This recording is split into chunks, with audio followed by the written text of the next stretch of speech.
Welcome back. Big news today. The Supreme Court strikes down a huge chunk of President Trump's tariff agenda. 6 of the 9 justices, including 2 appointed by Trump, declaring his tariffs illegal. This is a ruling that's getting a lot of reaction tonight and will have a huge impact on Americans. To talk more about what is next and what this is all about, let's get right to CBS News Justice correspondent Scott McFarland. Scott, good to see you. Nearly 1 year after President Trump announced those sweeping tariffs, which is one of the key hallmarks of his second term, the High Court striking it down today. The president responded with fury to the ruling earlier today, saying in part he is deeply disappointed and said he's ashamed of certain members of the court. What does today's ruling mean, and how big of a setback is this for his administration? Politically enormous for the president, a rebuke unequivocally to him from the Supreme Court. Economically, depends on how he tries to enact his next tariff plan or tariff scheme. He said he's going to try other ways to do this to other countries, even though the Supreme Court said tariffs from the president are illegal if not approved by Congress. All right, friends, Adam here, and the news is not good. The Supreme Court struck down Trump's tariff strategy in a 6-3 ruling, saying he overstepped his authority. The tariff power belongs to Congress. The decision could trigger hundreds of billions in refunds, years of litigation, and force a complete rebuild of his trade agenda. This is enormous. This is genuinely historic. And understanding what happened and why it matters is essential for anyone trying to make sense of where American economic policy is heading. The Supreme Court did not just hand Trump a defeat. It handed him a defeat that fundamentally alters the legal landscape on which his entire trade agenda was built. And the consequences of that alteration will ripple through the economy, through the legal system, and through the political environment for years to come. Now, let us be clear about what the ruling does and what it does not do. President Trump's signature economic policy. The Supreme Court calling his sweeping tariffs illegal, ruling he exceeded presidential authority by imposing tariffs on nearly every U.S. trading partner. Doug Williams joins us now with the breaking details. This really was the first time this court ruled against the president on such a huge issue. It is politically shocking, and of course we'll get into that, Jessica. The Supreme Court ruling 6-3 that the president does not have the authority to place these sweeping tariffs on goods from U.S. trading partners around the world. This means relief may be coming around here for consumers and small business owners. We just don't know when or in what form. In a massive 6-3 ruling Friday, the U.S. Supreme Court strikes down President Trump's use of sweeping tariffs around the world, ruling that he does not have the authority under the International Emergency Economic Powers Act. A major defeat for the president. I think you can put that right up there with some of the most significant Supreme Court losses by a U.S. president in history. The headline says the court destroyed the Trump administration overnight. And we need to be honest about what that means and what it does not mean.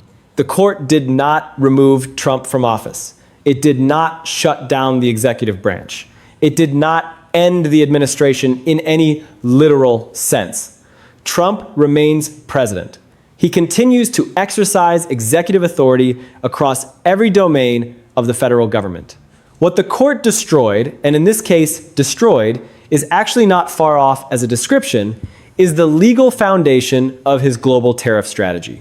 The specific case is called Learning Resources Incorporated v. Trump, and the ruling struck down Trump's use of the International Emergency Economic Powers Act, commonly called IEPA, to impose sweeping across-the-board tariffs on imports from essentially every country in the world simultaneously. Got some breaking news out of our nation's highest court. The Supreme Court has just struck down President Trump's tariff authority, saying his claim of emergency authority to issue sweeping tariffs to America's trading partners was unlawful. We have been watching the Supreme Court to see what they would decide about this.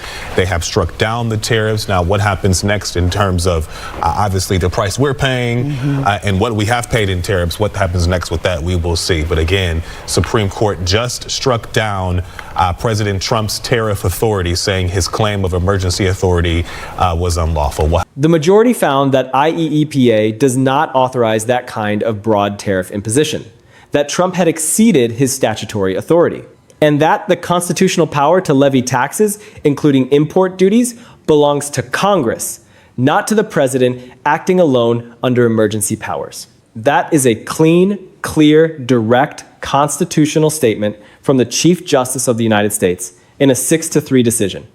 And its consequences are going to ripple through the American economy and the American legal system for years. Let us understand the case itself. Learning Resources Incorporated is an educational toy and learning materials company that imports a significant portion of its products. When Trump's global tariffs hit imports from essentially all of America's trading partners, companies like Learning Resources faced dramatically higher costs, paying duties on goods they were importing that under the old tariff regime would have faced much lower or no duties at all. The Supreme Court has ruled against President Trump, striking down a majority of the tariffs he enacted since taking office.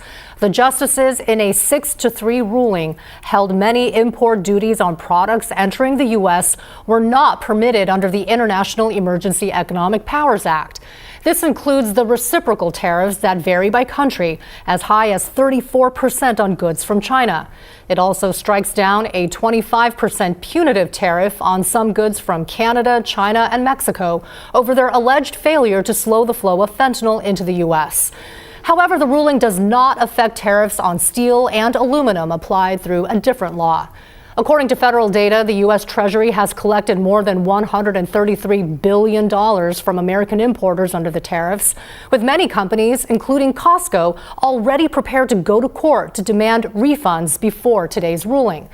Learning Resources and other affected importers challenged the tariffs in court. They argued that IEPA, the emergency powers law Trump was using as the legal basis for the tariffs, does not actually authorize the president to impose sweeping, broad-based import duties.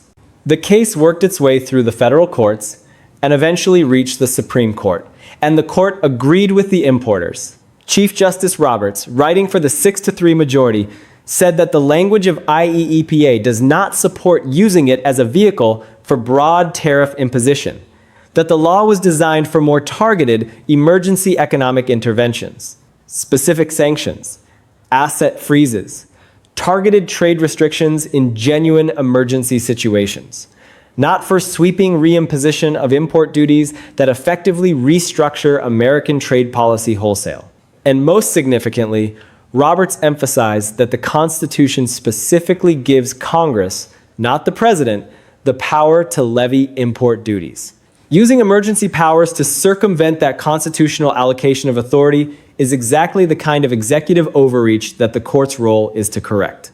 Now, let us talk about why Roberts wrote this opinion. Because the author of the majority opinion is itself significant. Roberts is the Chief Justice. He is the institutional steward of the court.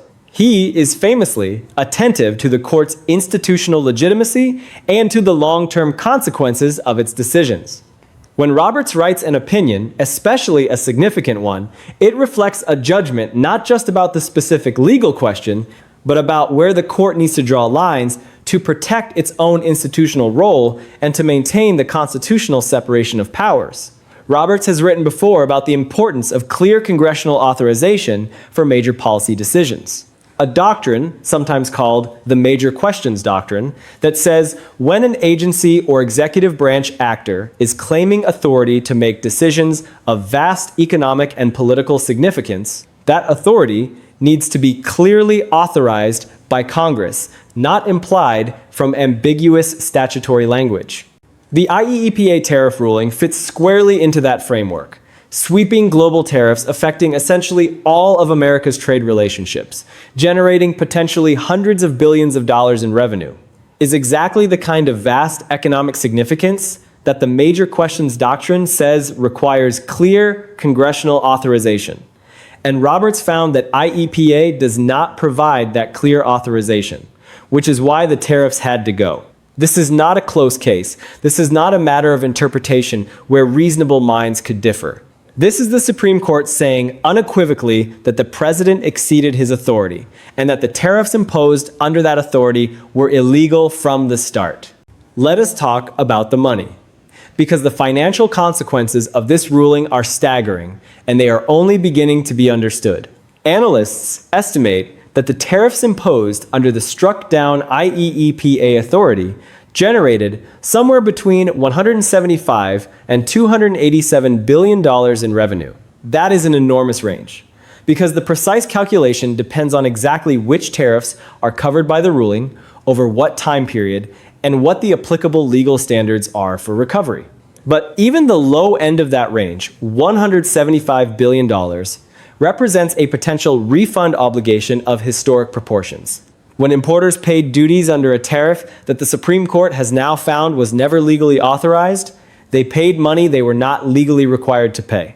Standard legal principles give them the right to recover those payments. The wave of litigation that will follow, importers filing refund claims, courts working through the applicable rules and limitations periods, the federal government trying to manage a process that has no real precedent at this scale, is going to be one of the most significant legal and financial stories in the country for years.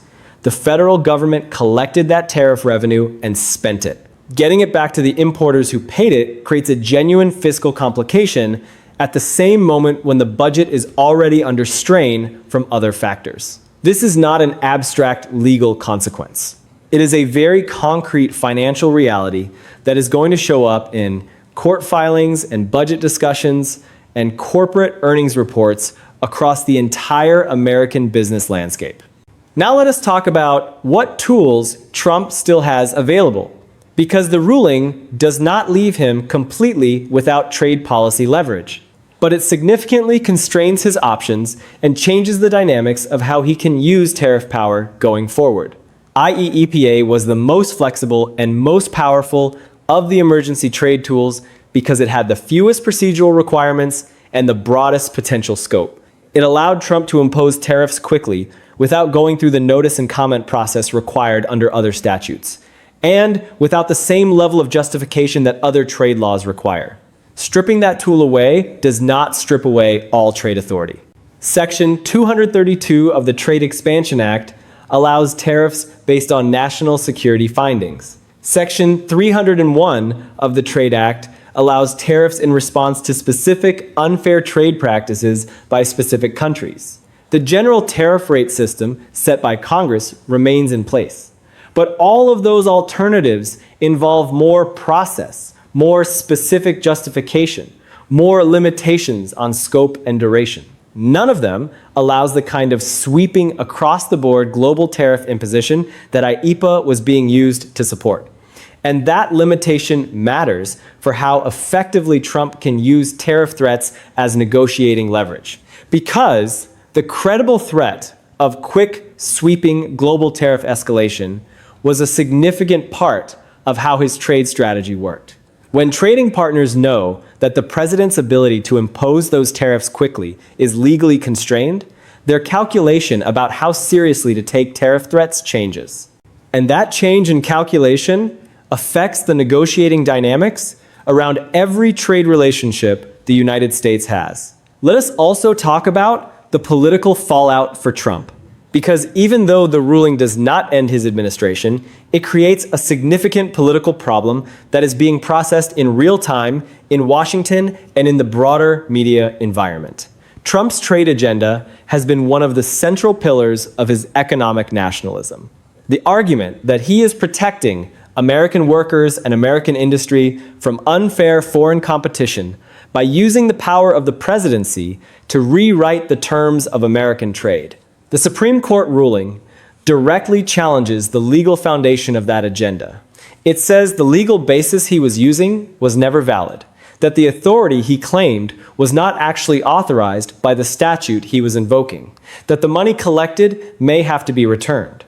Those are not talking points that any political team wants to be defending. And Trump's response, calling the decision ridiculous and insisting it does not really limit him, is itself revealing. It is the response of someone who knows the ruling is a significant blow and is trying to minimize its political impact by challenging its legitimacy. But calling a 6-3 Supreme Court decision ridiculous does not change its legal force. It does not stop the refund litigation. It does not restore the tariff authority that was struck down. And it does not address the fundamental constitutional point that Roberts made, that the power to levy import duties belongs to Congress, and that using emergency powers to circumvent that constitutional allocation requires clearer authorization than IEPA provides. Now let us talk about the broader political and economic context in which this ruling lands. Because the Supreme Court did not issue this opinion in a vacuum. It is landing in the middle of an economic environment that was already fragile. Inflation running above target. Growth slowing. The Court of International Trade having already struck down other tariff measures that Trump announced. And Republican senators publicly expressing concern about the economic cost of the tariff strategy. The IEPA ruling adds another layer of legal and economic uncertainty to an environment that was already generating expert alarm about the risk of stagflation. It removes a major revenue source and potentially creates a massive refund liability at a moment when the federal budget is already stretched. It adds another round of legal chaos to an investment environment that was already being chilled by trade policy uncertainty. And it does all of this in a second term, where Trump's approval ratings are sliding and where the economic promises that he made to voters who supported him are increasingly in tension with the economic reality of a tariff strategy that the courts keep finding was built on shaky legal foundations. The cumulative political weight of all of those intersecting pressures is significant. And this ruling adds meaningfully to that weight. Let us also think about the ruling's significance for the separation of powers and the constitutional architecture of American economic policy, because that is the dimension of this decision that will matter most in the long run. More than any specific tariff refund or any specific political calculation. Roberts' majority opinion made a point that goes beyond IEPA and beyond tariffs. It reaffirmed that when the executive branch claims authority to make decisions of vast economic and political significance, decisions that reshape major sectors of the American economy, that affect every trading relationship the country has, that generate hundreds of billions of dollars in revenue, that authority needs to be clearly and specifically granted by Congress. It cannot be implied from ambiguous emergency powers language. It cannot be stretched from statutory provisions designed for narrow emergency interventions to serve as vehicles for wholesale restructuring of economic policy. That principle, that major questions require major congressional authorization, is one of the most important constitutional doctrines of the current era. It has been applied in contexts ranging from environmental regulation to public health authority. And its application here in the trade context is a significant expansion of its reach that will affect how future presidents of both parties can use executive power to shape economic policy. The Roberts Court has been developing and applying the major questions doctrine for years, using it to strike down initiatives on student loan forgiveness and COVID vaccine mandates, among other things. Those applications establish that, in the domestic regulatory domain, major policy decisions require clear congressional authorization. The IEPA ruling extends that principle to the international trade domain. It says that sweeping changes to American trade policy, changes of the magnitude that reshape the tariff regime for essentially all of America's trading relationships simultaneously, also require clear congressional authorization. That is a significant and durable constraint, not just on Trump, but on any future president who wants to use emergency powers to make major trade policy changes quickly without going through Congress. Future presidents who want to use trade tools aggressively are now on notice that the Supreme Court will scrutinize whether their statutory authority clearly covers what they are doing. And that notice changes the calculus for every future trade policy initiative that claims to rest on emergency or executive authority rather than explicit congressional authorization. Now let us think about what the ruling means for the relationship between Congress and the presidency on economic policy going forward. Because one of the most significant practical implications of the decision is that it redirects the trade policy conversation toward Congress in ways that the IEPA regime had effectively avoided.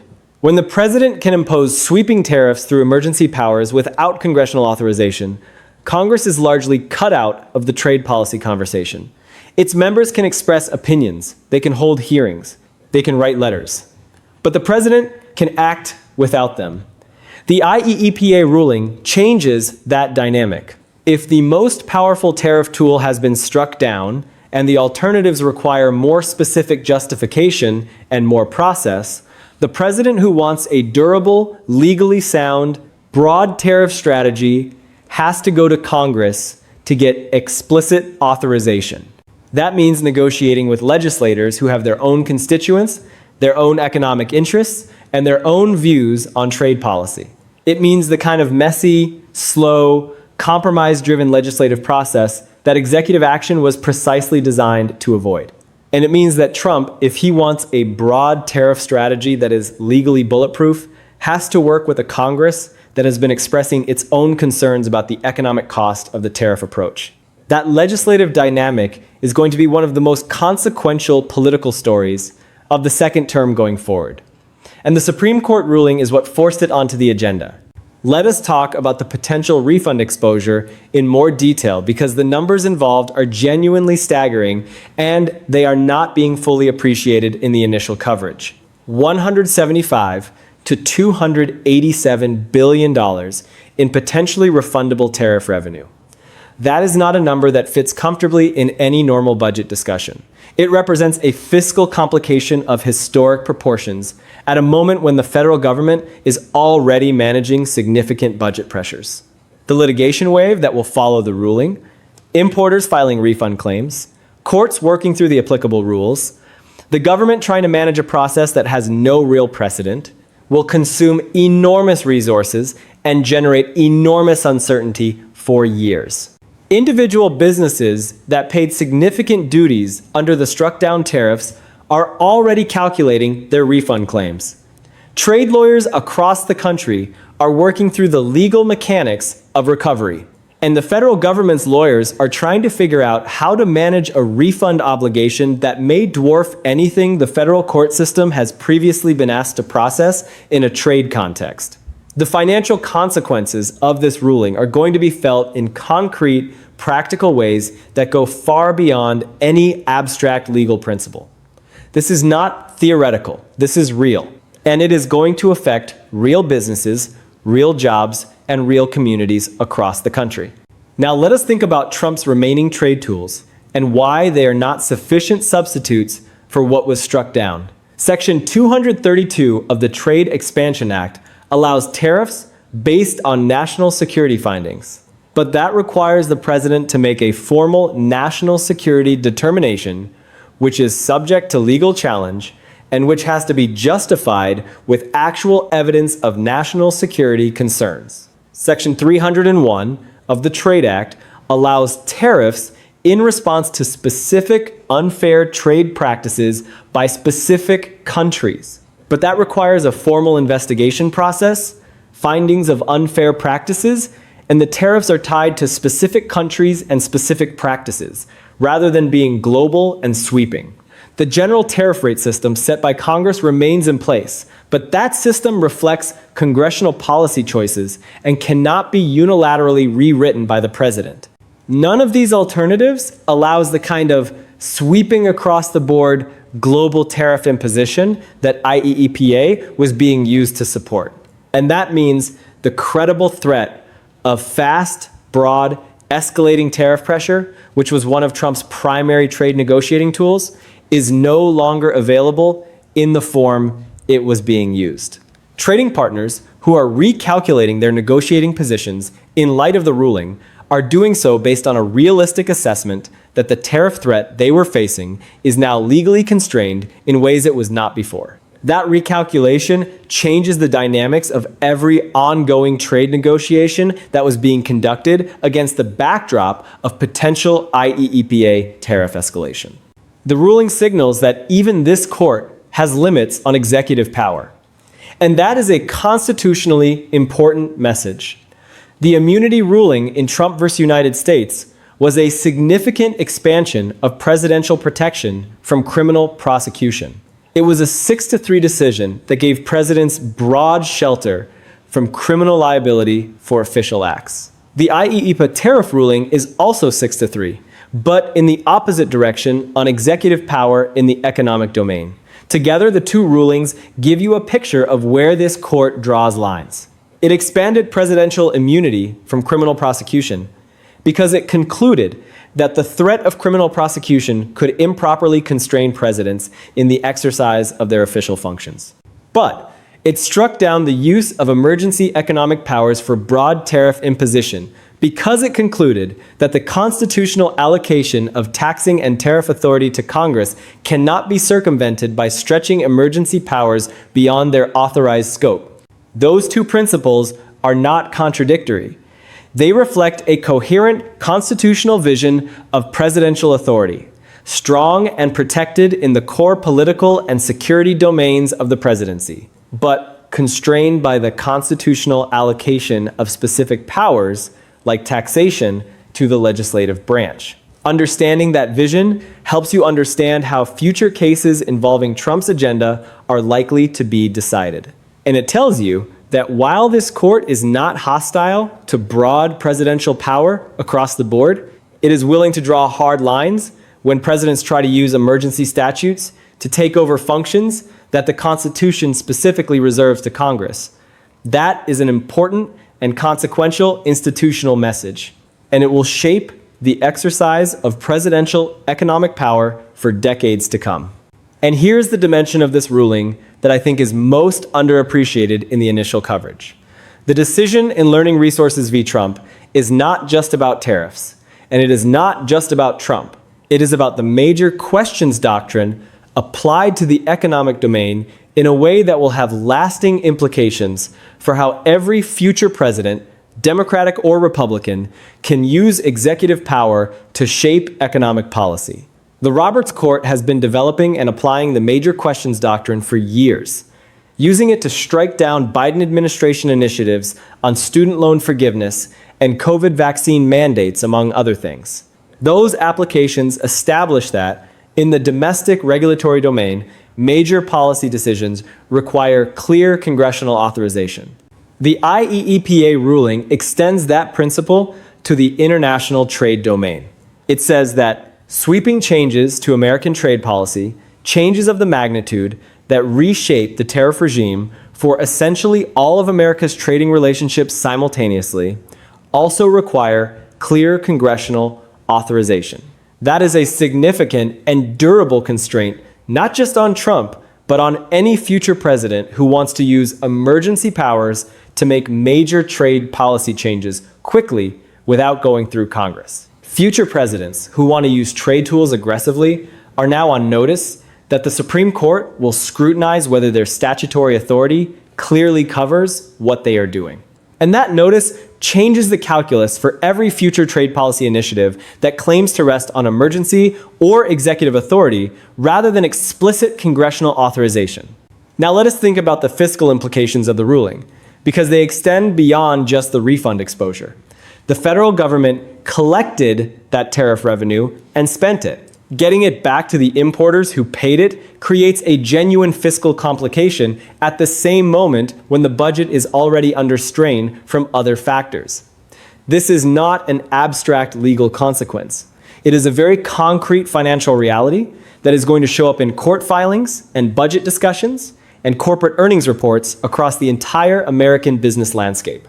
The government will have to figure out how to process potentially hundreds of billions of dollars in refund claims, how to prioritize them, how to determine which claims are valid and which are not, how to manage the cash flow implications of making those refunds while still funding ongoing government operations. All of this is going to be happening against the backdrop of an economy that is already dealing with significant challenges. And the uncertainty created by the ruling, the uncertainty about which tariffs are covered, how much money is at stake, how the refund process will work, is itself a drag on economic activity. Businesses that are uncertain about their tariff obligations cannot plan effectively. Investors who are uncertain about the trade policy environment cannot allocate capital efficiently. And the longer that uncertainty persists, the more damage it does to the investment climate and the economic outlook. Let us also think about the international dimension of this ruling, because It is not just domestic businesses that are affected. America's trading partners are watching this ruling closely and recalibrating their own strategies in response. Countries that were facing the threat of sweeping global tariffs now have a different calculation. The United States still has trade tools available. Section 232, Section 301, other statutory authorities, but the most powerful and most flexible tool has been taken off the table. And that changes the balance of power in trade negotiations in ways that favor America's trading partners. They know that the threat of broad, fast tariff escalation is no longer as credible as it was. And that knowledge gives them more leverage in negotiations. The international reaction to the ruling is still unfolding. But it is already clear that trading partners are interpreting it as a significant constraint on U.S. trade policy flexibility. And that interpretation will affect how they approach ongoing negotiations, how they assess the risk of future tariff actions, and how they plan their own economic strategies going forward. The international dimension of this ruling is going to be one of the most important stories to watch in the coming months and years. Now let us think about what the ruling means for the relationship between Congress and the presidency on economic policy going forward. Because one of the most significant practical implications of the decision is that it redirects the trade policy conversation toward Congress in ways that the IEPA regime had effectively avoided. When the president can impose sweeping tariffs through emergency powers without congressional authorization, Congress is largely cut out of the trade policy conversation. Its members can express opinions, they can hold hearings, they can write letters. But the president can act without them. The IEPA ruling changes that dynamic. If the most powerful tariff tool has been struck down and the alternatives require more specific justification and more process, the president who wants a durable, legally sound, broad tariff strategy has to go to Congress to get explicit authorization.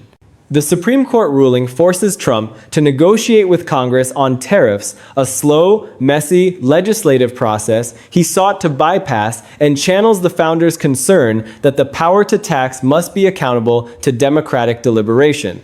The decision reinforces that emergency statutes cannot circumvent constitutional design, a principle that matters far beyond this administration.